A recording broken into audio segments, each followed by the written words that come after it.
বিয়েটা এই বছর করে ফেলতে পারি আশা করা যায়। আগে গুটি কয়েক টেলিভিশন শুধু ছিল, এখন আসলে যার কাছে ফোন আছে তারাই জার্নালিস্ট হয়ে যায়। সো গোপনে সারা পসিবল না। সিনেমা থেকে দূরে আছি অভিমান থেকে একটু। আরেকটা হচ্ছে আমার মা চলে গেছে, আপনারা সবাই শুনেছেন, 2 বছর হয়ে গেল।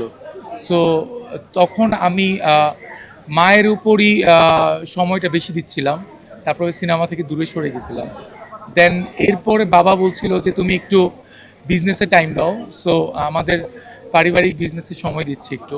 আর সিনেমা যখন একটা ভালো ইচ্ছা আছে, ভালো একটা স্ক্রিপ্ট নিয়ে ফেরত আসার। So let's see.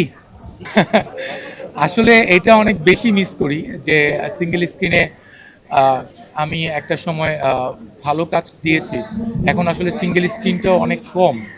সো সেই ক্ষেত্রে এখন আবার কাজ করলে মানে আমরা কত বড় পরিসরে আসলে জায়গাটাকে এক্সপ্লোর করতে পারবো সেটা নিয়ে একটু কনফিউশন আছে, মিস করি অনেক বেশি। দ্যাটস ওয়াই যদি আবার কাজে ফিরি, মিস করি বিদায় ফিরবো, টাকার জন্য ফিরবো না। এটা আসলে ম্যাজিক্যাল কোশ্চেন। লাইক জন্ম মৃত্যু বিয়ে যেমন বলা যায় না, তো সিনেমায় ফিরাটা আসলে বলা যায় না, আকস্মাত ফিরে যাব। বিয়েটা এই বছর করে ফেলতে পারি আশা করা যায়।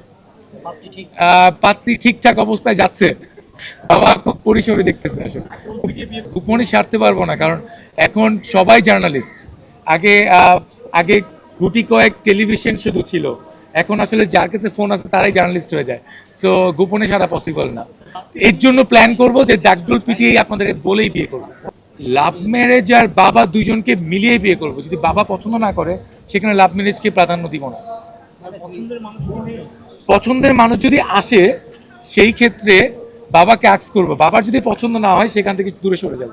কিছুদিন আগে আমাদের জাকির ভাই চলে গেছেন, আমাদের শ্রদ্ধেয় dance director. He is very potential ছিল আমাদের জন্য। অ্যান্ড তার জন্য কালো কালো পাঞ্জাবি পরেছি বলা যায়। তারপর হচ্ছে যারা অসহায় শিল্পী তারা আমাদের দিকে তাকিয়ে থাকে, তাদের জন্য বলা যায় আমি কালো পাঞ্জাবি পরে এসেছি। And I love black actually also.